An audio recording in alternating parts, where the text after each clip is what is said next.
The dining room at Briarfield gleamed with candlelight that evening. Crystal catching flame, silver polished to mirrors. 8 guests gathered around mahogany to celebrate Griffin Ashcombe's appointment as Chancellor of the Duchy. Lady Eloise Harcourt rose from her chair, slender and composed in pearl silk, and lifted her glass toward the man she would marry in 3 months. Across the room, the woman called Sophie Marsh stood at the sideboard refilling water jugs, gray wool dress buttoned to her throat, and watched the Duke's hand close around the stem of his wine glass. His fingers trembled. Not much, a flutter against crystal, barely visible in candlelight. But she had seen that tremor before. 2 years ago. In a different hand, at a different table. The hand had been her father's. She set down the water jug with enough force that the housekeeper glanced her way. 3 feet of carpet separated her from the Duke's chair. She crossed it, bent to his ear, whispered 6 words that would dismantle every certainty in his house. "Your Grace, do not drink. That wine is poisoned." Griffin turned his head. The companion was close enough that he could see the pulse beating in her throat, the white edge around her lips. Her eyes were not the eyes of a woman who served in silence. They were frightened and furious, and something else he could not name. "And how would a lady's companion know that?" he asked, voice low enough that the guests did not hear. "Because I watched my father die of the same thing," she said. "And the woman who poured his wine is sitting at your table." She straightened and walked back to the sideboard. Griffin looked across the room. Mrs. Dorothea Wynne, Eloise's widowed aunt and chaperone, sat 3 chairs down. She lifted her own glass, drank, and smiled at Eloise. The conversation continued. Lord Pemberton was describing the Reform Bill debates.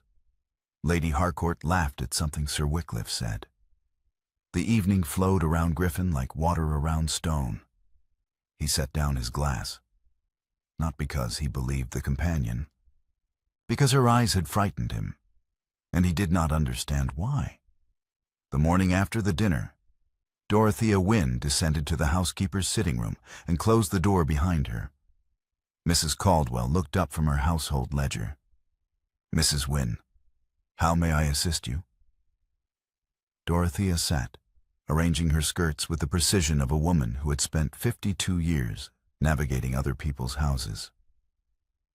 "I wish to speak with you about Miss Marsh, the new companion. Is there a concern?"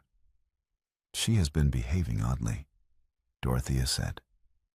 Her voice carried the exact measure of reluctance, enough to suggest she disliked bringing the matter forward, not enough to suggest she doubted her own observation. Last evening during dinner, she approached His Grace and whispered something to him. He appeared unsettled, and this morning I found her standing outside my guest chamber. When I asked if she needed assistance, she startled and hurried away without answering. Mrs. Caldwell frowned. "That is unlike her. Miss Marsh has been entirely proper since her arrival." "I agree, which is why I mention it." Dorothea leaned forward slightly. "I wonder if she might be unwell. Overwrought, perhaps. Lady Eloise has been occupied with wedding preparations. Miss Marsh may feel the strain of increased duties." "I will speak with her," Mrs. Caldwell said. "Gently, I hope. The poor girl may simply need rest." Dorothea rose. "Thank you for your attention to this." She left the housekeeper's room and climbed the stairs to the guest wing, where her traveling case sat beneath a window, locked and undisturbed. Griffin summoned the companion to the morning room at 10 o'clock. She entered through the service door, gray dress freshly pressed, hands folded at her waist. In daylight, he could see her more clearly than he had by candlelight. 26, perhaps. Dark hair pulled back severely. A face that would have been handsome if it were not so carefully blank. You wished to see me, Your Grace? I did. Griffin stood by the window, arms crossed. Last evening you made a claim about my wine. I would like you to explain it. She met his eyes without flinching. I told you the wine was poisoned. Yes, and I am asking how a lady's companion would possess such knowledge. I watched my father die of the same thing, she said. The symptoms are identical. Griffin studied her. She did not look away. Describe them. Trembling in the hands, numbness in the extremities, progressive pallor over the course of months. My father declined for 4 months before his heart failed. You have been experiencing tremors for at least 3 months, possibly longer. The pattern is the same. Many conditions cause tremors, Griffin said. Yes, Your Grace. But not many conditions also explain why the woman who was a guest in my father's house the winter he died is now pouring wine in yours. The words landed like stones in still water. Griffin uncrossed his arms. What are you suggesting? I am not suggesting anything. I am telling you what I saw. Mrs. Dorothea Wynne was a guest at my father's estate in the winter of 1824. He fell ill in March. She left in June. He died in July. Now she sits at your table, and you are showing the same symptoms he showed before his physicians called it heart failure and stopped looking. Griffin walked to his desk and sat. Your father's name? She hesitated. The blankness in her face cracked for the first time. Baron Everard Collier, of Ashwick? Collier. Griffin frowned. The Chancery case, land transfers. The case collapsed after the Baron's death. It collapsed because he died before he could testify. Griffin leaned back in his chair. You are suggesting that Mrs. Wynne poisoned your father to prevent his testimony in a legal matter, and is now poisoning me for what reason? You were appointed Chancellor of the Duchy 8 months ago, she said. You have the authority to reopen dormant Chancery cases. If you reviewed the Collier file, the fraud would resurface. Mrs. Wynne cannot allow that. This is an extraordinary accusation. She nodded. Yes. Based on a similarity in symptoms and the coincidence of Mrs. Wynne's presence in 2 households. It is not coincidence, she said, her voice sharpened. I sat beside my father's bed for 4 months. I watched his hands shake. I watched him lose feeling in his fingers. I watched the color leave his face. When I saw your hand tremble last evening, I recognized it. I know what I am looking at, Your Grace. I did not know 2 years ago. I know now. Griffin studied her. The blankness had not returned. What he saw instead was something raw and uncontained. Grief, perhaps, or fury, or both. What is your name? He asked. Sophie Marsh. Your real name. She went still. That is my name, Your Grace. You hesitated before you told me your father's title. A companion does not hesitate when naming her previous employer. You hesitated because you are not accustomed to calling him Baron Collier. You are accustomed to calling him something else. She said nothing. Leave me, Griffin said. I will consider what you have told me. She curtsied and walked to the service door. As she reached it, Griffin spoke again. Miss Marsh, I appreciate your concern. But in future, if you have observations about my health, bring them to my physician, not to me at dinner. She turned. Your physician has been treating you for 3 months, Your Grace. He has not asked what you drink before the symptoms appear.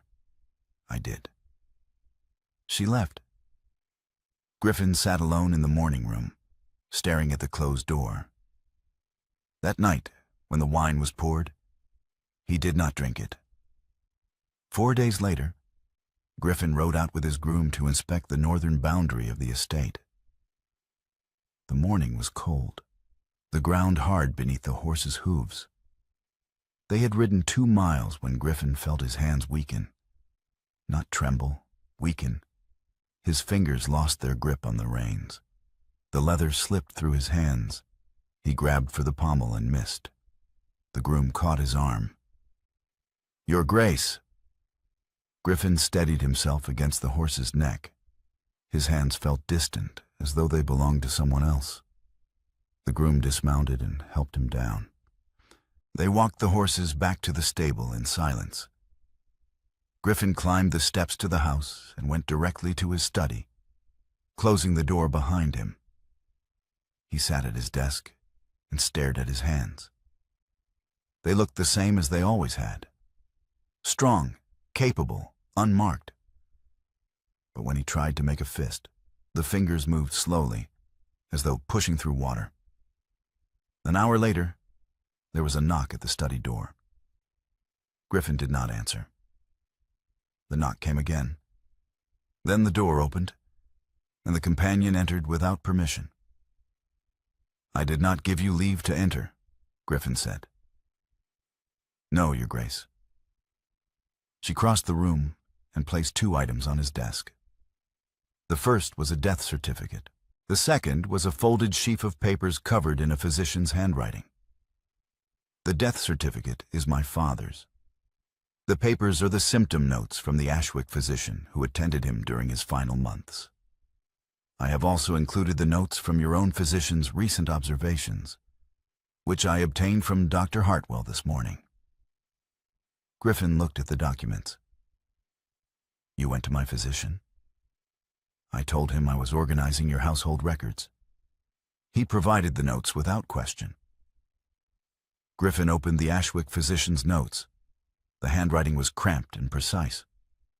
March 15th, 1824. Tremor in right hand. Patient reports numbness in fingertips. April 3rd, tremor worsening. Pallor noted.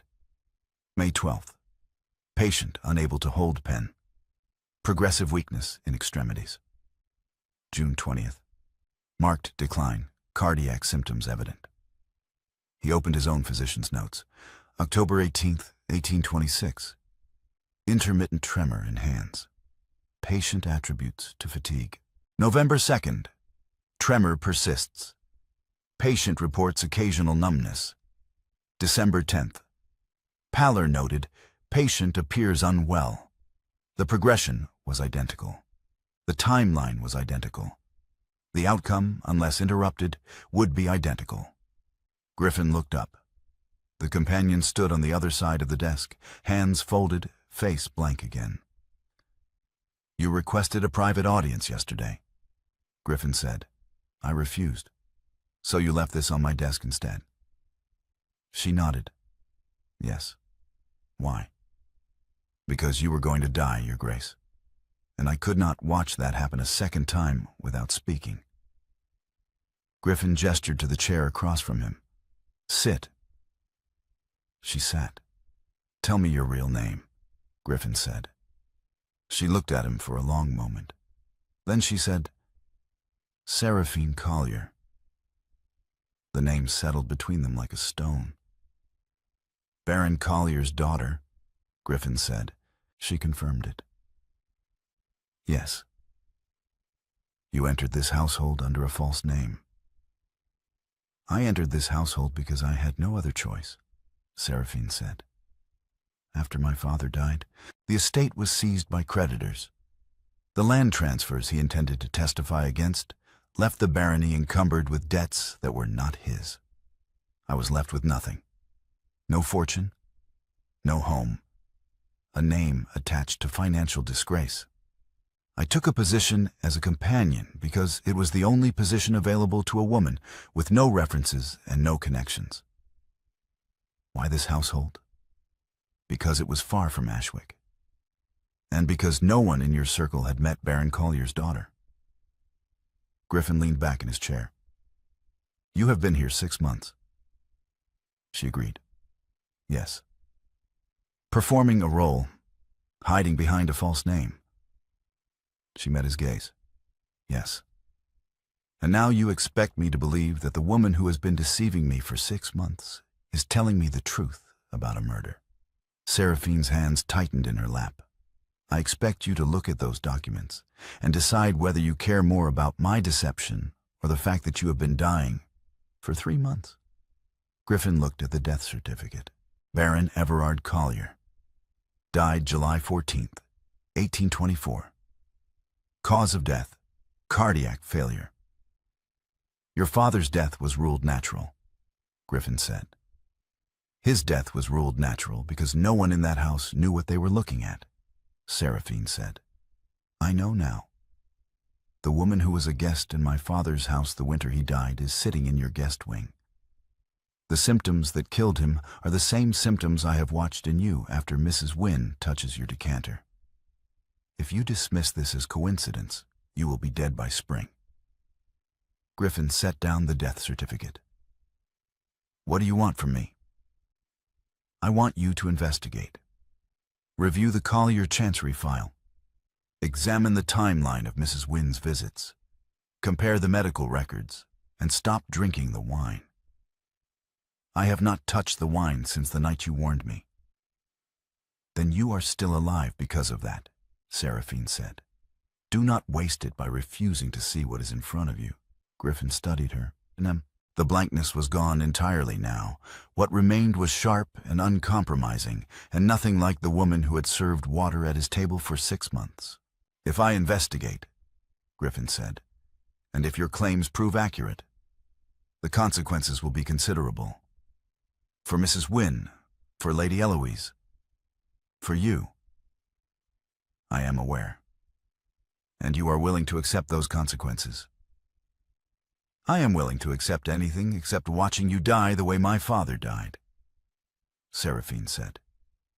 In silence, while the person responsible pours wine and smiles. Griffin stood. Very well. I will review the Chancery file. You will provide me with any additional information about your father's illness and Mrs. Wynne's presence in your household. We will proceed carefully.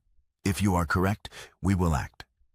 If you are mistaken, you will leave this house and never return. Agreed. One more thing, Miss Collier. Griffin walked around the desk and stopped in front of her chair. If you lie to me again about anything, this ends. Do you understand? She held his gaze. Yes, Your Grace. Then go. She stood and walked to the door. As she reached it, Griffin spoke again. Miss Collier. She turned. Thank you, he said. She looked at him for a long moment. Then she nodded and left. Griffin sat alone in his study, staring at the death certificate. Baron Everard Collier. Died July 14th, 1824. The date was 2 years and 5 months ago. The method, if Seraphine was correct, was the same method being used on him now. He opened the bottom drawer of his desk and removed the Chancery file marked Collier versus Wynne Estate. Land transfers, 1823 to 1824. He had not looked at it since his appointment. The case had collapsed after the Baron's death. There had been no reason to reopen it. Until now. Seraphine began her investigation the next morning. She started with the household records, guest logs, correspondence, dates of arrival and departure. Mrs. Wynne had visited the Collier estate twice in the winter of 1824. The first visit had been brief, 3 days in January. The second had been longer, nearly 2 months, from late February through April. Her father had fallen ill in March. She cross-referenced the dates with her own memories. Mrs. Wynne had been present at dinner the night her father first complained of numbness in his hands. She had been present the morning he dropped his teacup. She had been present, always present, hovering at the edges of rooms, pouring wine, offering concern. Seraphine climbed the stairs to the guest wing and stopped outside Mrs. Wynne's chamber. The door was closed. She knocked. No answer. She tried the handle. locked. She returned to the servants' corridor and found the housekeeper's spare key ring hanging on its hook. She took the ring and climbed the stairs again. The third key opened Mrs. Wynn's door. The room was neat, impersonal, the bed made with military precision. Seraphine crossed to the wardrobe and opened it. Dresses, shawls, nothing unusual. She knelt and checked beneath the bed. Nothing. She turned to the writing desk by the window. The desk drawers were locked. Seraphine used the smallest key on the housekeeper's ring. The lock clicked open. Inside the drawer was a leather travel case. She lifted it onto the desk and opened it. Inside were letters, dozens of them, neatly bundled with ribbon. She untied the first bundle and began reading. The correspondence was between Mrs. Wynne and a London solicitor named Mr. Graves. Most of the letters concerned financial matters, rents, investments, estate management. But halfway through the bundle, Seraphine found a letter dated May 1824. The Collier matter has been resolved. The Baron's testimony will not proceed. I trust this concludes our business regarding the land transfers. Seraphine stared at the word resolved. Her father's name, the date, 1 month before he died. She folded the letter and placed it in her pocket. Then she returned the travel case to the drawer, locked it, and left the room. As she stepped into the corridor, Mrs. Wynne appeared at the top of the stairs. "Miss Marsh," she said. Her voice was calm, pleasant, exactly as it always was. "May I ask what you were doing in my chamber?" Seraphine's hand tightened on the key ring. "I was looking for you, Mrs. Wynne. The housekeeper asked me to inquire whether you required fresh linens." "I see." Mrs. Wynne walked forward until she stood directly in front of Seraphine. "And did the housekeeper also provide you with her keys?" Seraphine said nothing. "I thought not." Mrs. Wynne held out her hand. "The keys, please." Seraphine placed the key ring in her palm. "You have been in my room," Mrs. Wynne said. "You have gone through my belongings. That is grounds for immediate dismissal.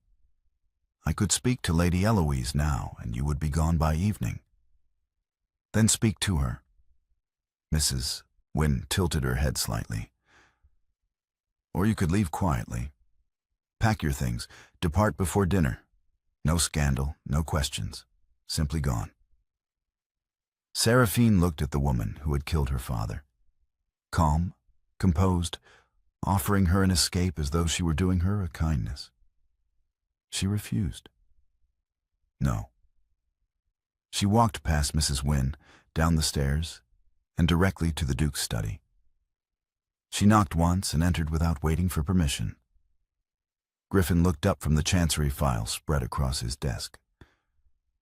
"Miss Collier, I did not—" She placed the letter on top of the file. Griffin picked it up and read it. His expression did not change, but his hand tightened on the paper. "Where did you find this?" he asked. "In Mrs. Wynne's travel case, in her guest chamber." "She discovered you there?" She confirmed it. "Yes." "And?" "She offered me a choice. Leave quietly or face dismissal. I chose neither." Griffin set down the letter. "She will go to Lady Eloise."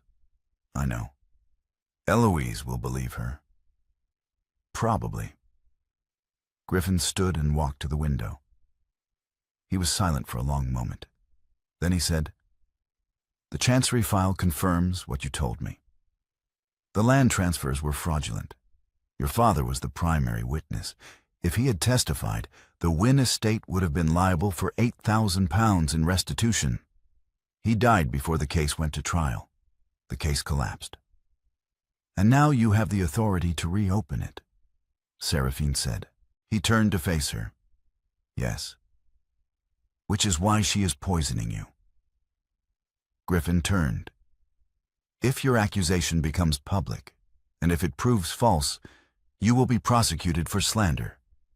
If it proves true, you will be the woman who destroyed Lady Eloise's aunt and humiliated her household. Either outcome ends your life as you know it.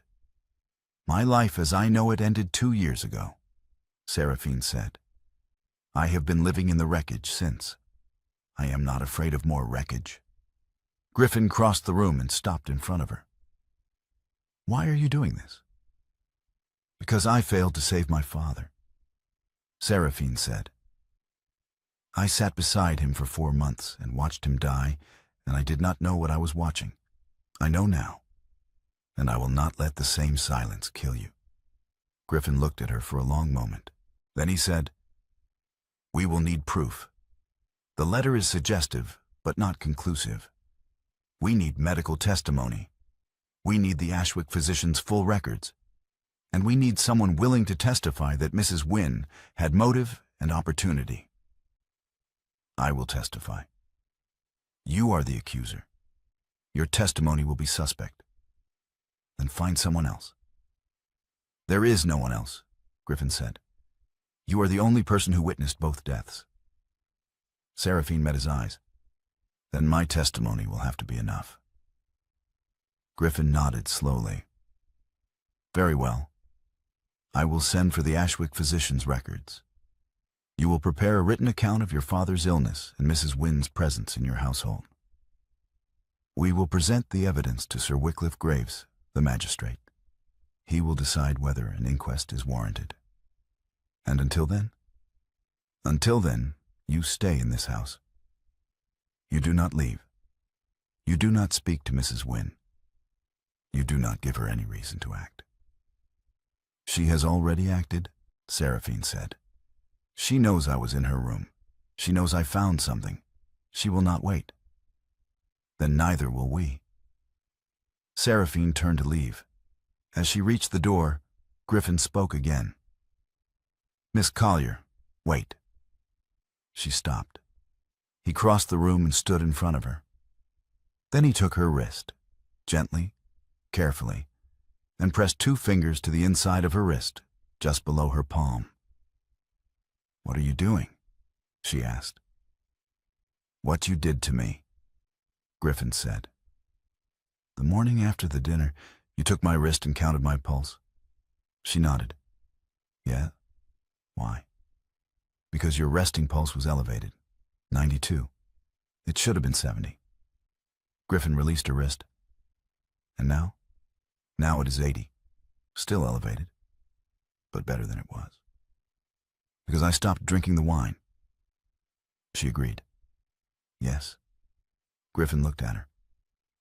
You saved my life, Miss Collier. I dismissed you because of a gray dress. I did not listen because servants do not advise dukes. I was wrong. Seraphine said nothing. She looked at him. And for the first time since she had entered his household, she did not look away.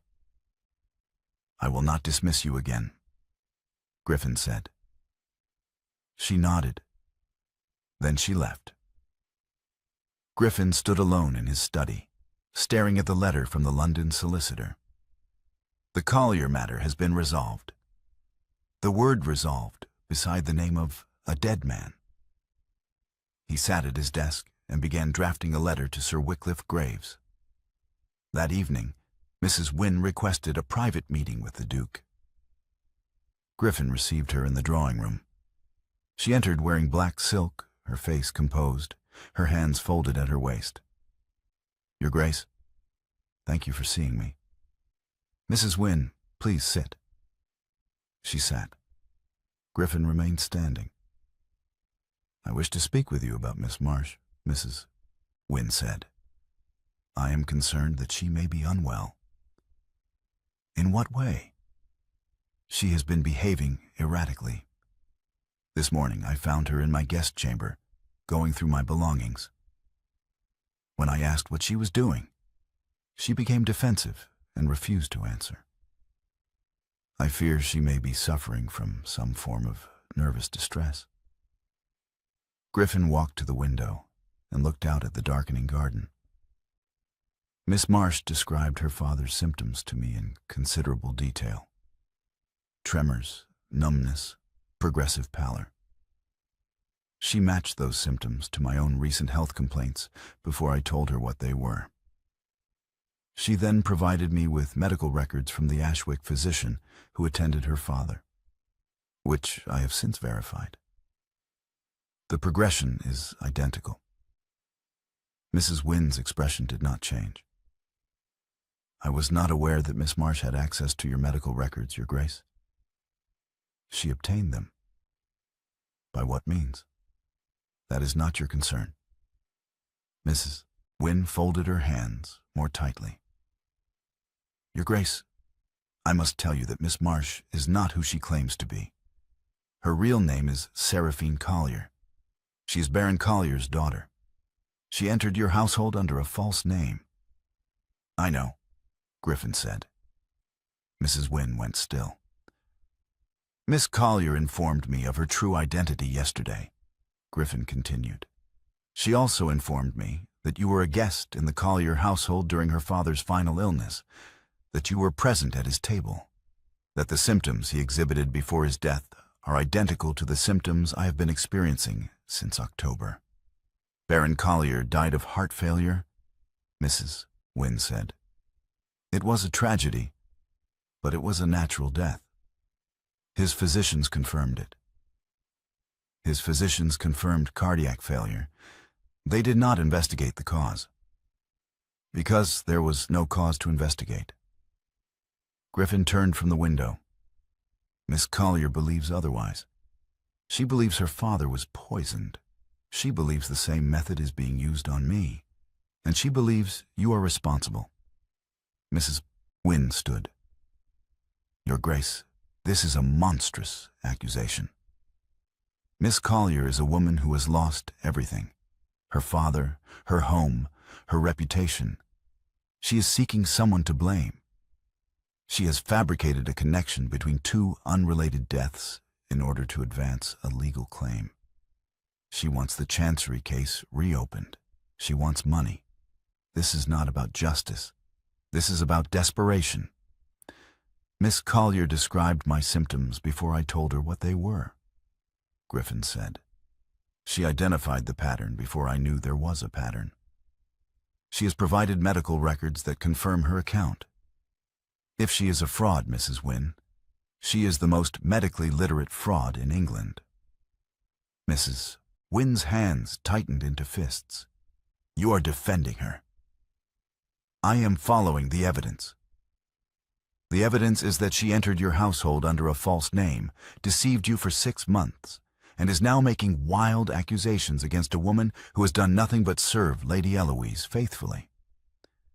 The evidence, Griffin said, is that my hands are shaking, that I have been losing feeling in my fingers, that I have been experiencing the same symptoms that killed Baron Collier 2 years ago, and that those symptoms began after you entered this household.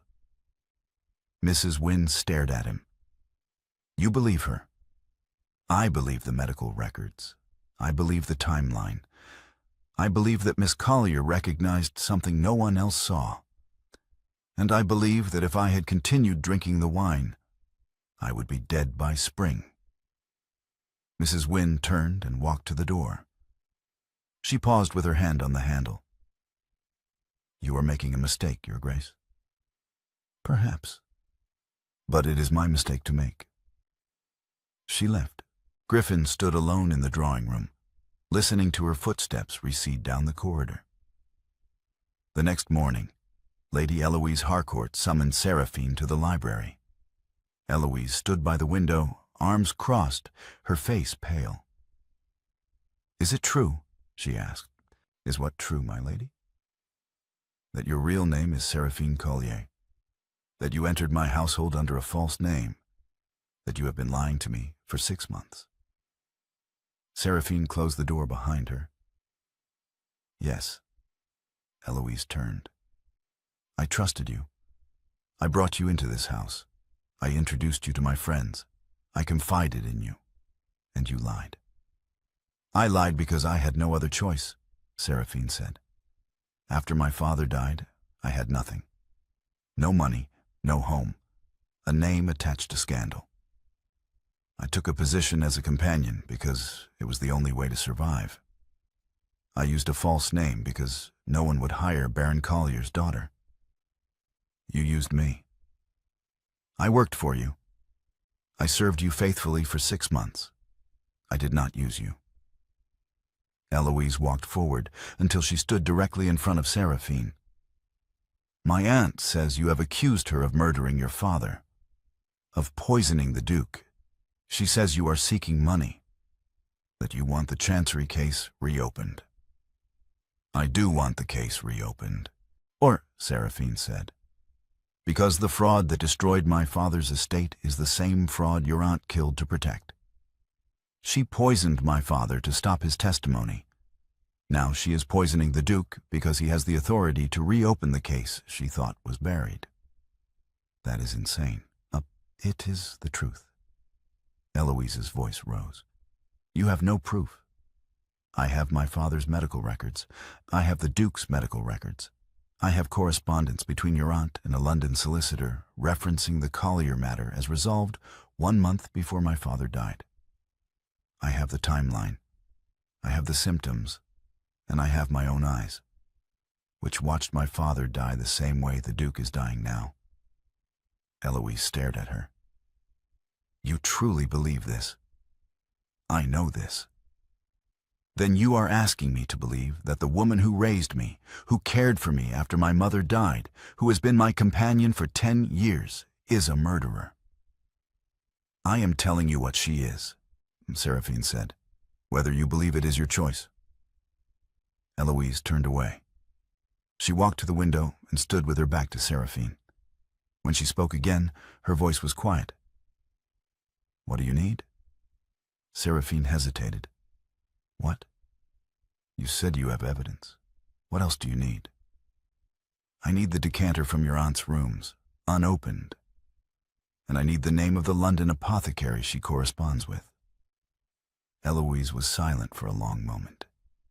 Then she said, The decanter will be in your room by this evening. The apothecary's name is Thornton.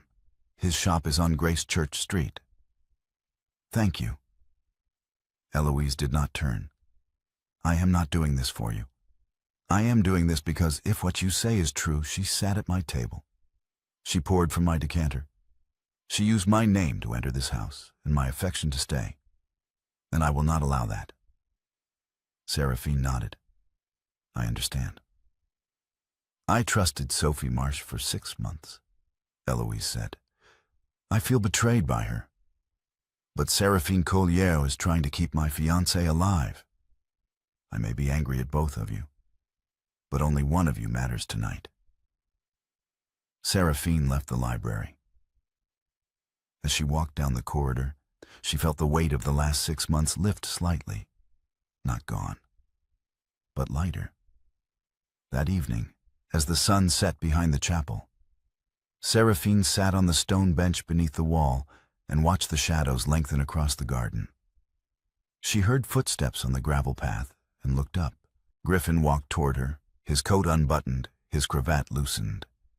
He looked tired. He sat beside her on the bench, too close for propriety.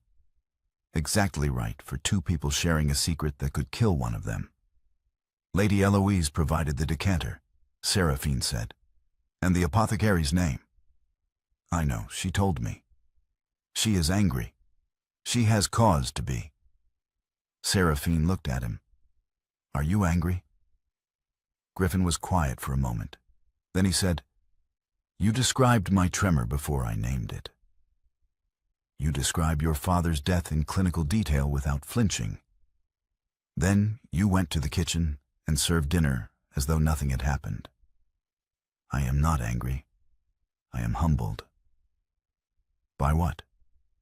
By the fact that you have been carrying this alone for 6 months, watching, waiting, knowing what you knew and having no one believe you. Seraphine looked down at her hands. I have practice. At what? Surviving things I cannot stop. Griffin reached across and took her hand, not her wrist, her hand. He interlaced his fingers with hers. She gripped hard, harder than she intended, but he did not pull away. "I am afraid I am too late again," she said. "You are not too late.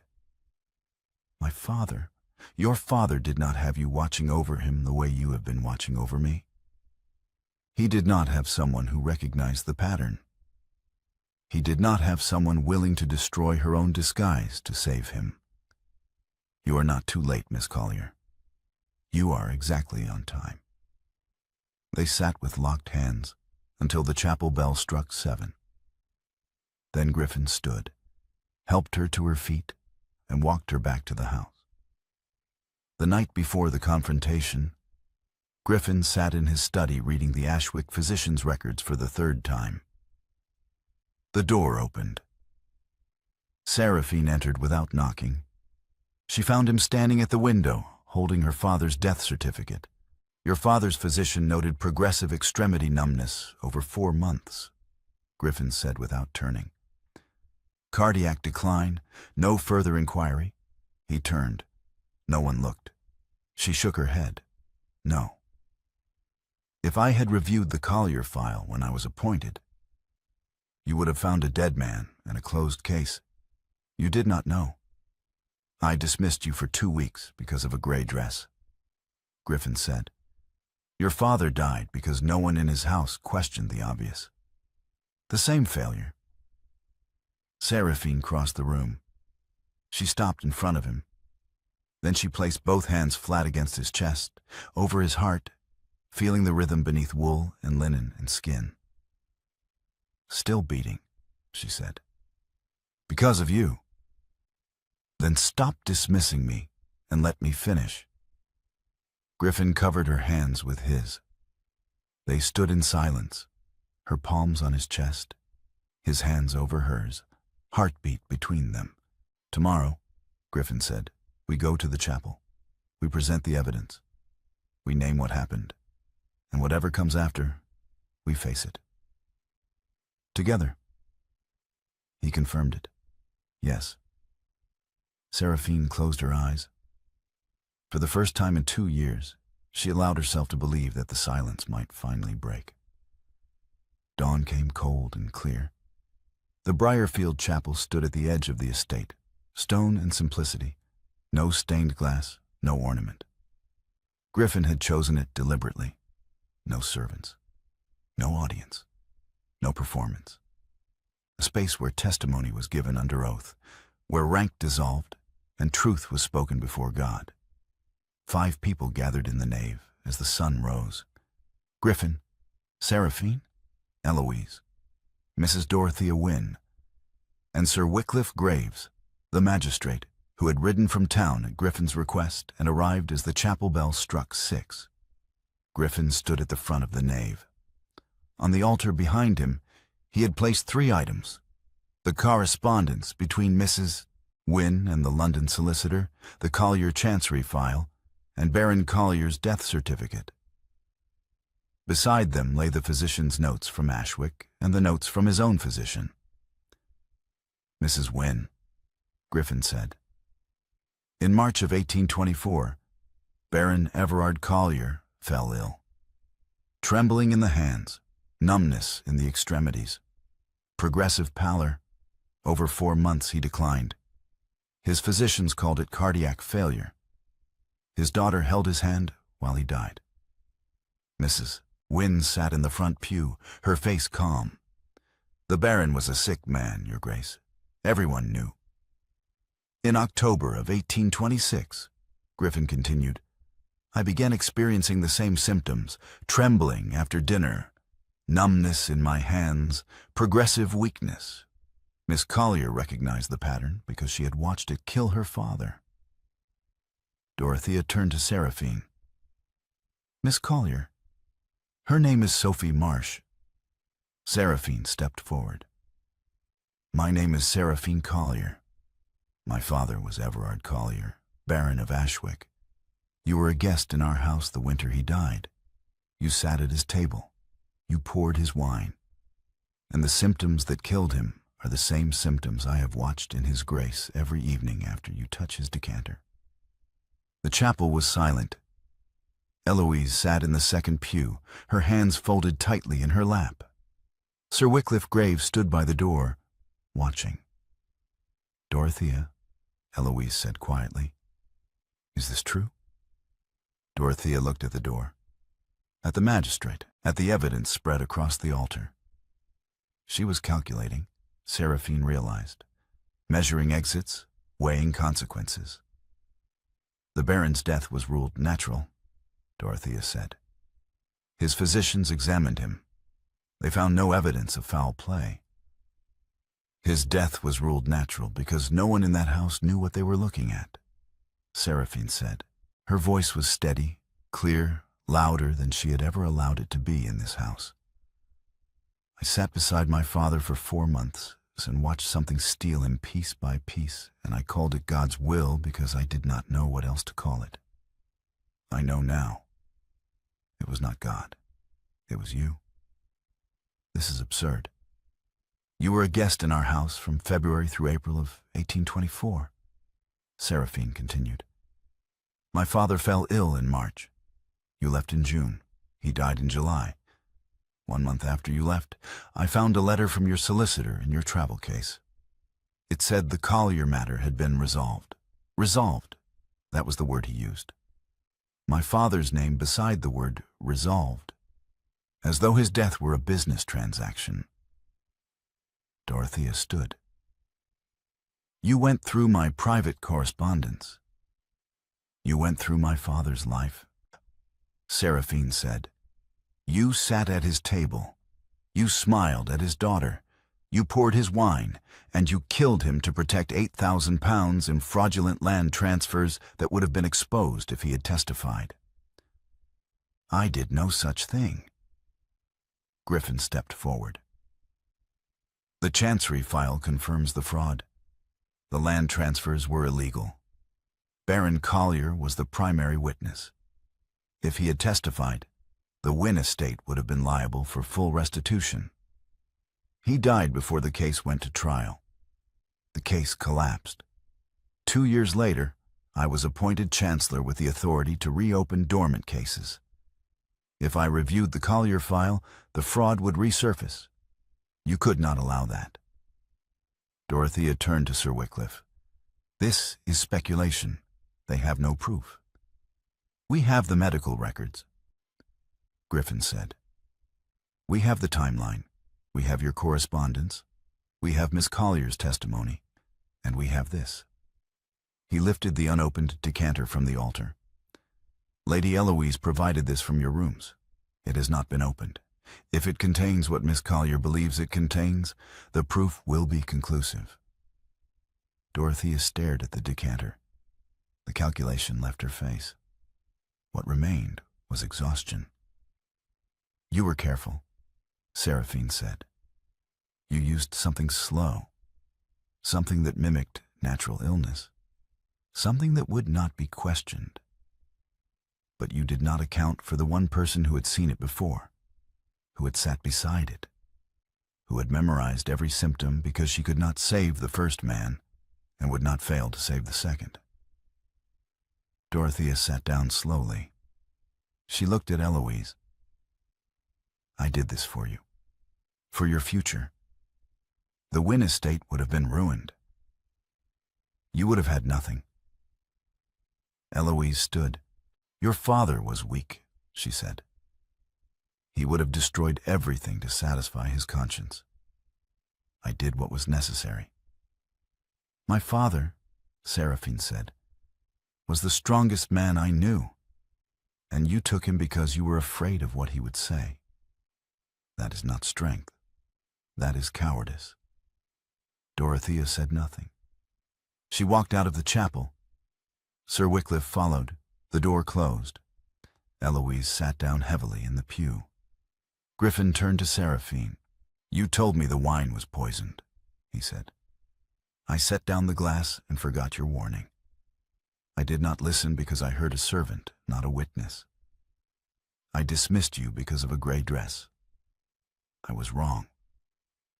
"You were wrong," Seraphine said. "And my father is still dead. And you are alive because I did not let the same silence kill you. He nodded. No, you did not. Eloise looked up. I need to withdraw from the engagement. Griffin turned. Eloise. I brought her into your house, Eloise said. I vouched for her. I seated her at your table. I cannot marry a man whose household I nearly destroyed. You did not know. I should have known. Eloise stood. Resolve the case. Clear Baron Collier's name. Then we will see what happens after. She walked out of the chapel. Griffin and Seraphine stood alone in the nave, morning light slanting through plain glass. She will not marry you, Seraphine said. He agreed quietly. No, probably not. I am sorry. Griffin looked at her. Are you? Seraphine met his eyes. No, not entirely. Griffin almost smiled. Neither am I. 3 weeks later, Seraphine entered the Duke's study through the front door for the first time. She wore her own traveling dress. Not silk, not the gray wool she had worn for 6 months, but the simple blue muslin her mother had made before the disgrace. She carried a leather case containing her father's legal papers, the chancery documents, the testimony she would give at the inquest. Griffin stood as she entered. Miss Collier? Your Grace. Sir Wycliffe has confirmed the inquest date. Your father's case will be reopened. The land transfers will be examined. The Wynne estate will be held liable. And Mrs. Wynne? Awaiting trial. The decanter contained arsenic. The apothecary on Grace Church Street has confirmed that Mrs. Wynne purchased it under a false name in October. Seraphine set the case on his desk. I need a solicitor. Mine died with my father's reputation. I have retained Mr. Harding. He is expecting you tomorrow. Seraphine looked at him. You retained a solicitor for me before asking my permission. I learned from my mistake, Griffin said. I acted. If you object, you may dismiss him. I do not object. But next time, ask first. Noted. Seraphine turned to leave. Griffin spoke again. Lady Eloise withdrew from the engagement yesterday. Seraphine stopped. I know. She sent me a note.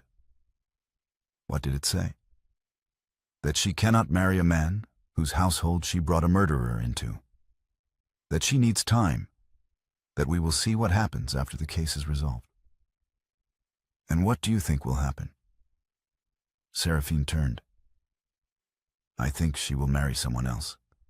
Someone who does not remind her of the worst mistake she ever made. And you? I will rebuild my father's estate. Clear his name. Live in the house where he died, and make it a place where he is remembered for what he was, not what they said he was. Griffin nodded slowly. That is a good plan. It is the only plan I have. Then I will not interfere with it. Seraphine left. Griffin stood alone in his study, staring at the leather case on his desk. Inside were the documents that would restore Baron Collier's name and destroy the woman who had killed him. Justice, earned through the courage of a daughter who refused to let silence win twice. He opened the case and began reading. Autumn came to Ashwick with gold light and cold mornings. The Collier estate had been restored, not to its former grandeur, but to order. The fraud had been proven, the land transfers reversed, the debts erased, Baron Collier's name cleared. Seraphine sat at her father's desk, working through correspondence with tenants, surveyors, solicitors. The chancery ruling hung framed on the wall behind her. Collier versus Wynne estate. Fraud proven, restitution ordered. Baron Collier's testimony posthumously entered into record. The door opened. Seraphine looked up. Griffin stood in the doorway, carrying a folio. Your Grace, I was not expecting you. I apologize for arriving unannounced. Griffin crossed the room and set the folio on her desk. Page 14. A boundary dispute in Ashwick Parish. Your northern tenant and the Harcourt estate. Seraphine opened the folio and read, Lord Harcourt's boundary is 12 yards into my tenant's field. This is not a dispute. This is encroachment. I thought you might say that. Seraphine looked up. You came to Ashwick to deliver a boundary dispute. I came to Ashwick because I have not seen you in 3 weeks, and the boundary dispute was a convenient excuse. Seraphine set down the folio. Sit down, Your Grace. This will require maps. Griffin sat. Seraphine opened the estate atlas and spread it across the desk. Their hands met over the parish boundary, his finger tracing the hedge line that marked the Harcourt property, hers correcting the measurement with a notation from the surveyor's report. The hedge was moved in 1820, Seraphine said, after my father's illness began. Lord Harcourt took advantage of the confusion. Then the boundary must be restored. She agreed. Yes. Griffin's finger moved along the hedge line. Seraphine's hand followed, correcting, annotating. Their fingers overlapped on the map. Neither pulled away. Lady Eloise remarried last month, Griffin said. Seraphine looked up. I heard. A naval captain. She sent me a note. She said she wanted someone who looks at her the way I look at chancery files. And how do you look at chancery files? With great attention, Griffin said, but not with love. Seraphine smiled. No, I imagine not. Griffin turned his hand beneath hers, interlacing their fingers over the parish boundary. I look at you differently. How? The way a man looks at the woman who saved his life, who destroyed her own disguise to do it, who refused to let silence win. Seraphine gripped his hand. I did not save your life so you would feel obligated to me. I do not feel obligated. I feel... Griffin paused. Alive. In a way I was not before you whispered in my ear and told me the wine was poisoned. That was a very strange beginning. Yes. But I would not change it. Seraphine looked at their joined hands on the map. The parish boundary ran between them. A line drawn in ink that had once divided her father's land from the Harcourt estate. Now it was just a line, and their hands were on the same side of it. Stay for dinner, Seraphine said. I was hoping you would ask. They sat together in the autumn light. Maps spread between them, the boundary dispute forgotten, the morning stretching into afternoon. Outside, the Ashwick fields turned gold. Inside, the daughter of a murdered baron and the duke who had learned to listen built something new from the wreckage of what had been lost. And for the first time in 2 years, Seraphine Colliot allowed herself to believe that the silence was finally, truly broken.